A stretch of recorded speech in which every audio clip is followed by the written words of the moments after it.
Breakfast, lunch, dinner, snacks કે પછી weight લોસમાં, ડાયાબિટીસમાં કે પછી એમ જ હેલ્ધી ફૂડ ખાવા માટે પણ આ વેરાયટી એકદમ બેસ્ટ છે.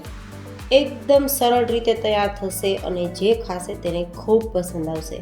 અને હાડકાં, સાંધાના દુખાવા કે શરીરના કોઈ પણ દુખાવાની પણ આ વેરાયટી તો અક્ષય દવા છે.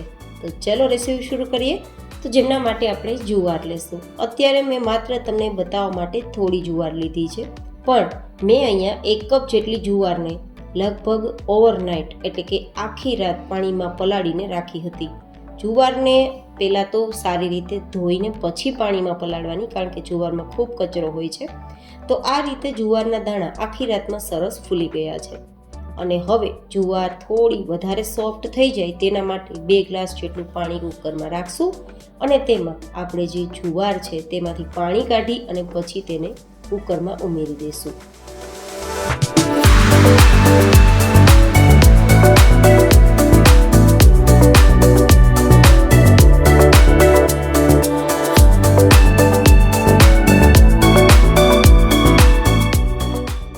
તો આપણે લગભગ ચપટીક જેટલું નમક ઉમેરીશું અને ચપટીક જેટલી હળદર ઉમેરીશું અને પછી કુકરનું ઢક્કન બંધ કરી અને લગભગ 4 થી 5 સીટી સુધી મીડિયમ ગેસની ફ્લેમ પર થવા દઈશું, જેથી આપણો એકદમ સરસ જુવારનો દાણો કૂક થઈ જાય. એ કૂક થાય ત્યાં સુધીમાં આપણે 4-5 ઇંચ આદુ, 4-5 મરચાં, 1 ટમેટું, 2 ડુંગળી, 1 કાચી કેરી અને 1 ગાજર બધા જ ને ચોપ કરી લઈશું, નાના ટુકડા કરી લઈશું.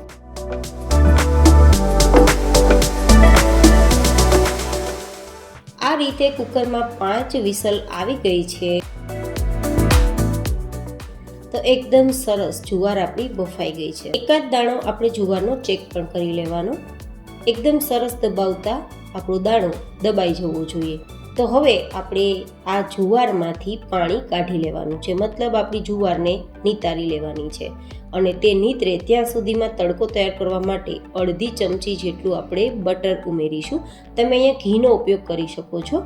જો કે તેલ ઉપયોગમાં લેવું હોય તો લઈ શકાય, પણ વધુ હેલ્ધી અને વધુ ટેસ્ટી સાથે ખૂબ જ સારી ફ્લેવરવાળી વેરાયટી તૈયાર કરવી હોય તો બટર અથવા ઘીનો ઉપયોગ જ કરવો બેસ્ટ રહેશે. તો હવે થોડું બટર ગરમ થાય પછી આપણે આખું જીરું ઉમેરીશું 1 ચમચી જેટલું અને સાથે મીઠા લીમડાના પાન ઉમેરી દઈશું અને આપણે જે મરચાં ચોપ કરીને રાખ્યા છે ને તેને ઉમેરી દઈશું અને આ રીતે સાતળી દઈશું.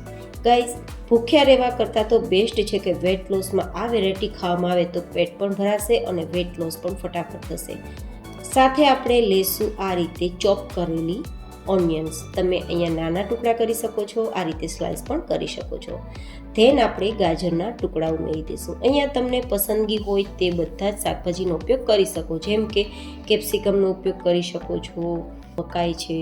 ડુંગળીનો ઉપયોગ ના કરવો હોય તો પણ તમે સ્કીપ કરી શકો છો. સાથે આપણે કાચી કેરીના ટુકડા અને ટમેટાના ટુકડા ઉમેરી દઈશું અને આ રીતે આદું જે લીધું છે ને તેને ગ્રેટ કરી લઈશું. ગાઈઝ, આ વેરાયટી તમને ખૂબ જ મજા આવે એવી રહેશે, કારણ કે જુવાર છે તે નેચરલ પેટને ઠંડક આપે છે, જેથી સમર સિઝનમાં પણ તમે લઈ શકો, વેટ લોસમાં પણ લઈ શકો અને સાથે કેલ્શિયમનો ભંડાર હોય છે તો સાંધાના દુખાવા કે શરીરના કોઈ પણ દુખાવામાં બેસ્ટ કામ કરશે.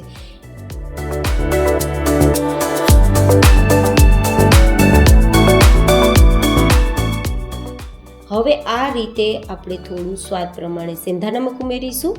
જો કે તમે સાદું નમક ઉમેરી શકો છો. મેં 1 ચમચી જેટલું સેંધા નમકનો ઉપયોગ કર્યો છે.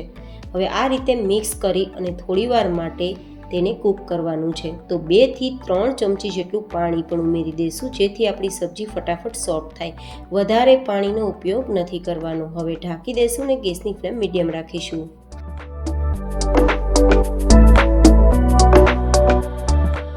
તો લગભગ 2 થી 3 મિનિટની અંદર જ આપણી શાકભાજી જે ઉમેરેલી છે બધી જ સોફ્ટ થઈ ગઈ હશે. તેમ છતાં એકવાર ચેક કરી લેવાનું અને આ રીતે આપણે એકવાર ચલાવીને જોઈ પણ લેવાનું. ગાઈઝ, જુવારની અંદર શુગરને ઇન્ક્રીઝ કરવાની સ્પીડ ડાઉનમાં જાય છે, જેથી ડાયાબિટીસના પેશન્ટ માટે પણ આ વેરાયટી બેસ્ટ રહેશે. હવે આપણે ચપટી 2 ચપટી જેટલી હળદર, એકાદ ચમચી જેટલું ધાણા જીરું પાવડર, 1-2 ચમચી જેટલું કાશ્મીરી લાલ મરચું પાવડર જે કલરનું કામ કરશે, સાથે થોડો સરગવાનો પાવડર એકાદ ચમચી જેટલો તમારી પાસે હોય તો ઉમેરજો, અધરવાઇઝ સ્કીપ કરી શકો છો. તેની રેસીપી આઈ બટનમાં આપી દઈશ. અને કેરી ઉમેરેલી છે તો ખટાશ વધારે વધે નહીં, તેના માટે આપણે એકાદ ચમચી જેટલી ખાંડ ઉમેરી મિક્સ કરી દઈશું. ધેન આપણે જે જુવારને નિતારી હતી ને પાણીથી, તે જુવારને પણ ઉમેરી દઈશું. થોડા ધાણા ઉમેરીને મિક્સ કરી દઈશું. ગાઈઝ, આ વેરાયટી તો તમારે જરૂરથી અપનાવવા જેવી છે. જો તમે ક્યારેય બીમાર પડવા ના માગતા હોય તો વીકમાં 2 થી 3 વાર આ વેરાયટી તમે બ્રેકફાસ્ટ, લંચ, ડિનર, સ્નેક્સ એની ટાઈમ લઈ શકો છો અને હેલ્ધી રહી શકો છો. અને જ્યારે તમારે ડાયાબિટીસ કે વેટ લોસમાં યુઝ કરવી હોય તો તમે વાત જ ના પૂછો કે તમને કેટલા ફાયદા થશે. આ વેરાયટીનું નામ શું આપી શકાય તે મને કોમેન્ટ બોક્સમાં લખીને જરૂરથી બતાવજો.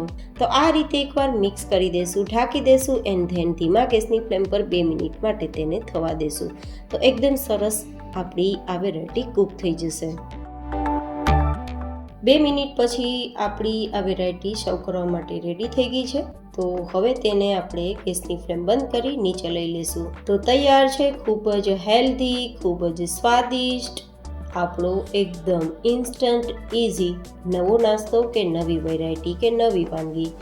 આ વેરાયટીને તમે દહીં સાથે ખાશો તો ખૂબ મજા આવશે. કોઈ પણ પ્રકારની ચટણીની જરૂર રહેશે નહીં, અથવા છાશ સાથે પણ એન્જોય કરી શકાય. કેવી લાગી તમને મારી આજની આ રેસીપી? જરૂર બતાવજો.